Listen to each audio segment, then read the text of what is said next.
저작권법 제25조 2항에 따라 학교 수업을 위한 저작물, 사진, 글, 그림, 영상 등은 본 사이트에서만 이용 가능하며 이외의 공간에서 저작물을 공유 또는 게시하는 행위는 저작권법 위반에 해당될 수 있습니다.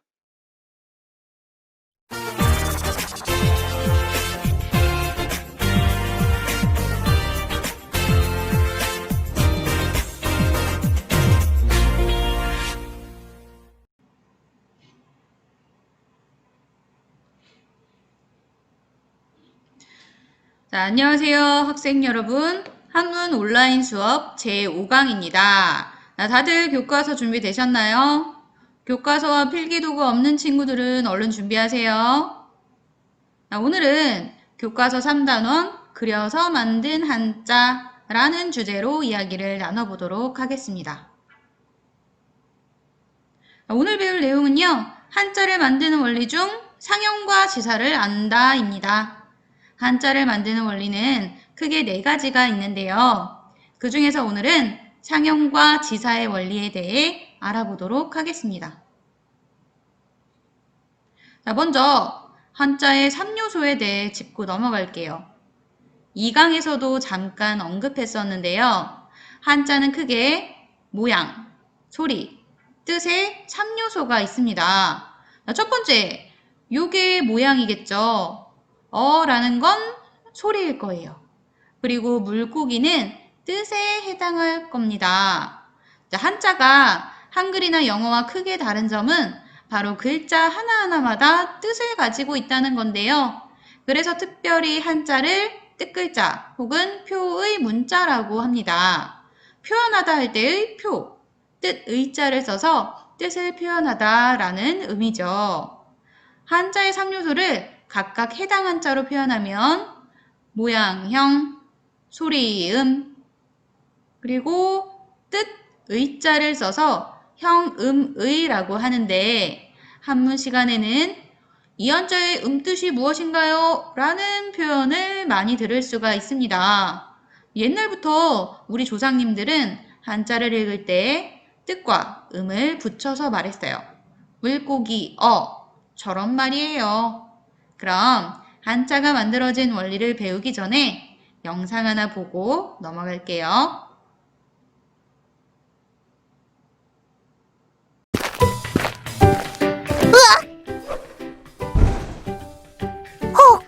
여기가 어디지?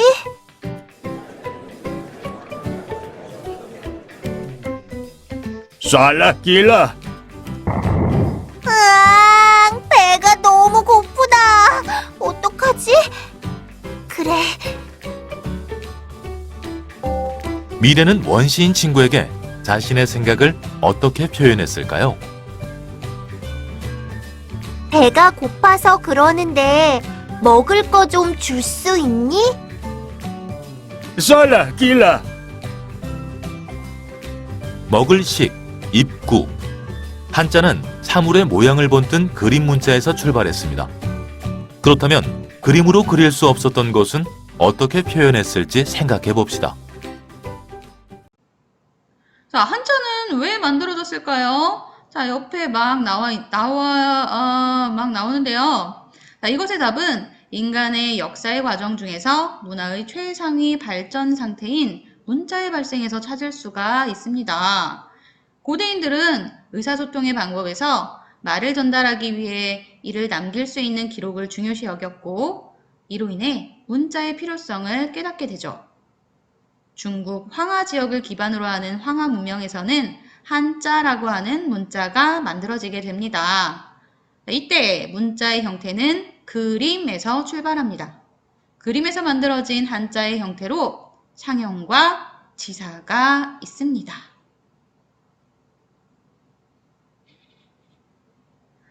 상형과 지사의 원리를 알아보기 전에 다음 두 표지판을 보고 무엇을 의미하는지 생각해 봅시다. 첫 번째 표지판은 그렇죠. 뭐 같아요?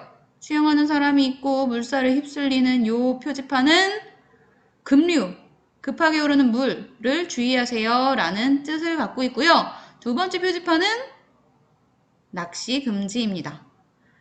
급류 주의에는요. 수영하고 있는 사람 그림에 화살표를 넣었고 낚시금지에는 물고기와 낚싯바늘, 그리고 사선을 그려 넣었네요. 그렇다면 표지판은 전달하고자 하는 의미를 어떻게 표현했나요? 표지판이 만들어진 원리를 생각해 봅시다. 네, 첫 번째로 그림과 선을 이용했습니다. 사람, 물고기와 같은 그림, 그리고 사선을 넣어 금지의 의미를 나타내기 등 그림과 선을 이용했다는 것을 알 수가 있습니다. 두 번째로 쉽게 알아볼 수 있도록 상징적으로 표현했다는 점입니다. 이렇게 표지판이 만들어진 원리처럼 한자도 그림과 선을 이용해서 상징적으로 표현했습니다. 한자가 만들어진 원리를 알고 한자를 익힌다면 훨씬 쉽게 접근할 수가 있습니다. 아까 오늘 배울 내용 소개를 했는데요. 혹시 기억나시나요? 네, 한자를 만드는 원리 중 상형과 지사에 대해 배운다고 했는데요.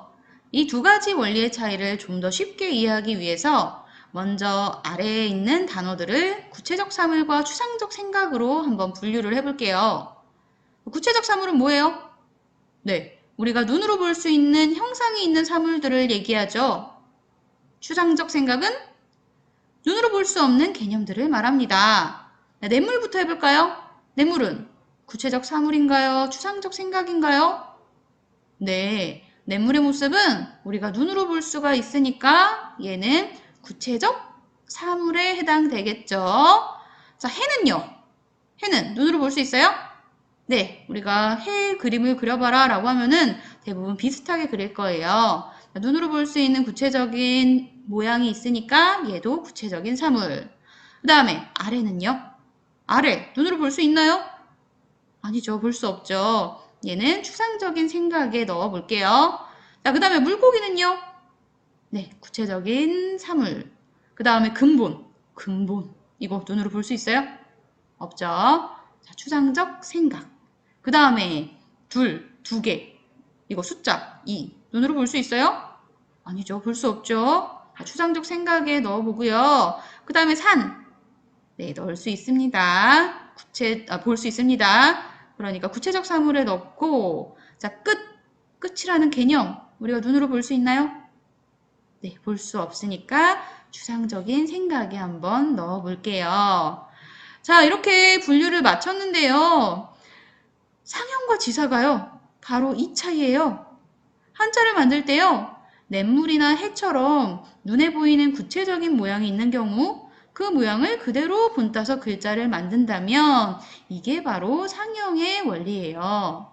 그리고 추상적 개념은요, 눈에 보이는 모양이 없으니까 점이나 선을 이용해서 만들거나 혹은 이미 만들어진 글자에다가 점과 선을 이용해서 글자를 만들게 되는데요.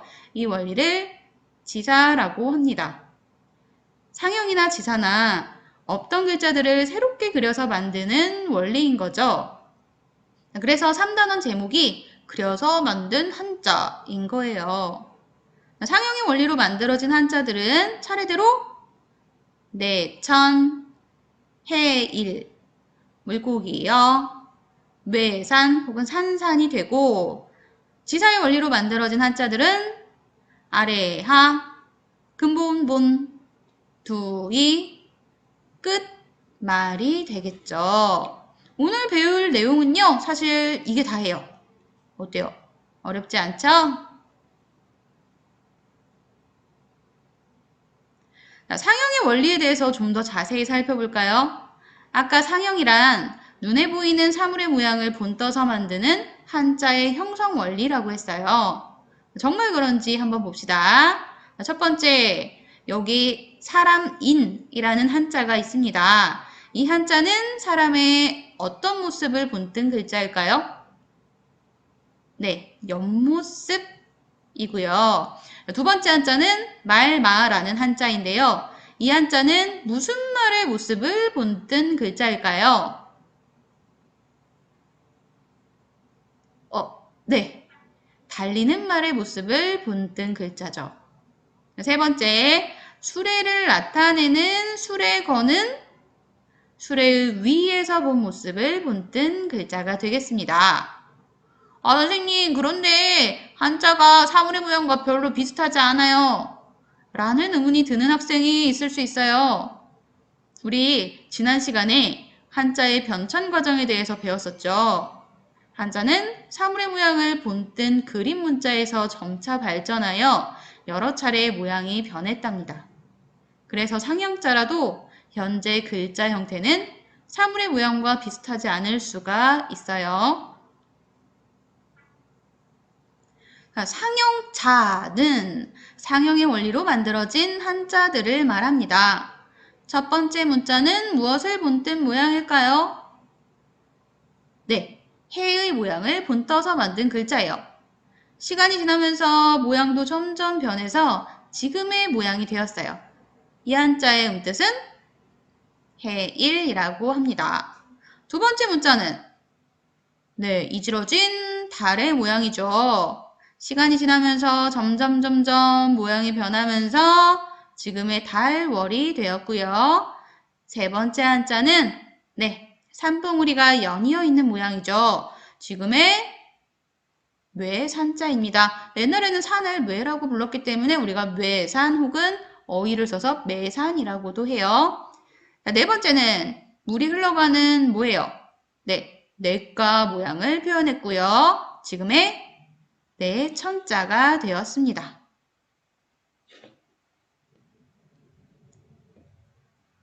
자, 이어서 살펴볼게요. 귀의 모양을 본떠서 만들어진 한자가 귀이, 눈의 모양을 본떠서 눈목. 자, 세 번째는 뭐예요? 이거 뭐예요? 여자가 무릎 꿇고 앉아있는 모양이죠. 그래서 여자여라는 한자가 만들어졌고요. 자, 마지막 글자는 이 동물을 정면에서 본 모양을 본떠 만들어졌는데요. 어떤 동물일까요? 양쪽으로 뿔이 보이는데 네, 맞아요. 소예요. 소를 정면에서 본 모양을 본따서 만들어진 글자가 소우입니다. 자, 이번에는 지사의 원리에 대해서 자세히 살펴보도록 하겠습니다. 지사란 눈으로 볼 수 없는 추상적인 생각을 점이나 선으로 나타내는 한자의 형성 원리라고 했습니다. 여기에 해당하는 한자들 한번 살펴볼게요. 첫 번째, 한일이라는 한자인데요.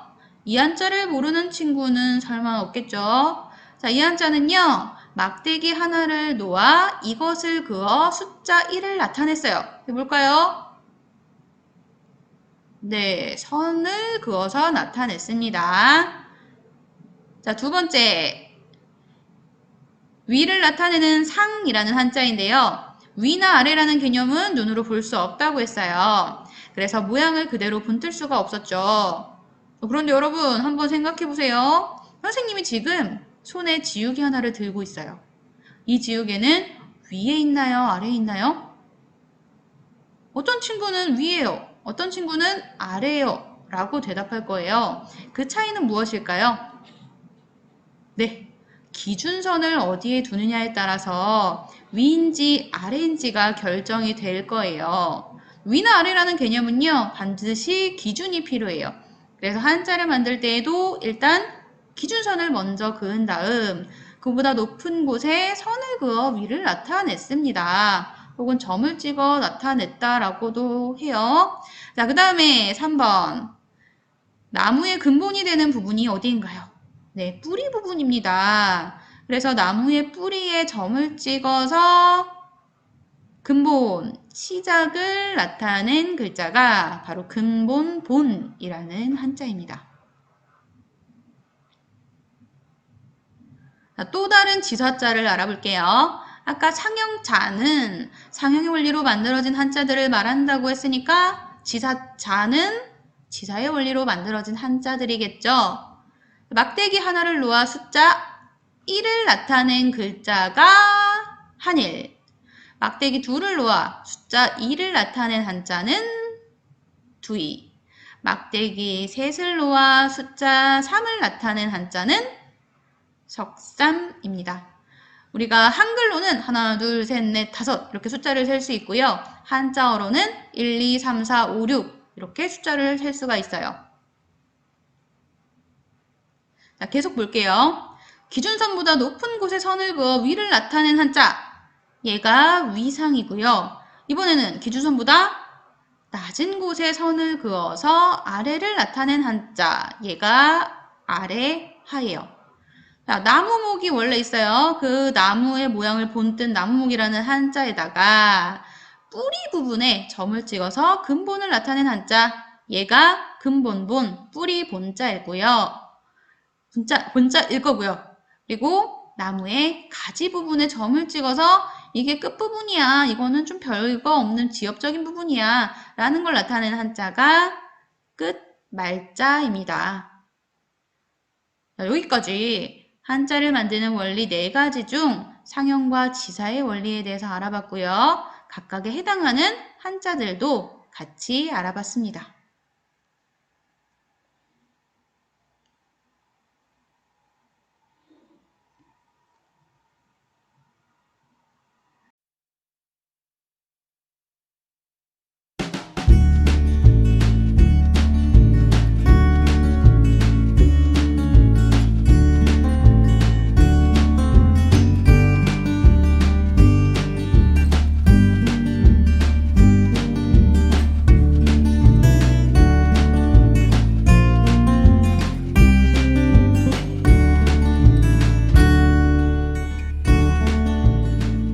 마지막으로 과제 안내하겠습니다. 먼저 교과서 3단원 내용을 살펴본 다음 28페이지 확인하기 문제를 풀어봅니다. 그 다음 교과서 13페이지 창의활동 1번 문제를 풀어봅시다. 이게 한자의 3요소와 관련된 내용인데요. 지난 시간에 여기는 풀라고 얘기를 안 했을 거예요. 이것까지 한번 풀어보도록 하겠습니다. 틀려도 괜찮다고 했죠? 일단은 아는 만큼, 확인하는 만큼 한번 풀어서 개학 날에 이제 갖고 오도록 합시다. 오늘 수업은 여기까지입니다. 탐발중학교 친구들 수고하셨습니다.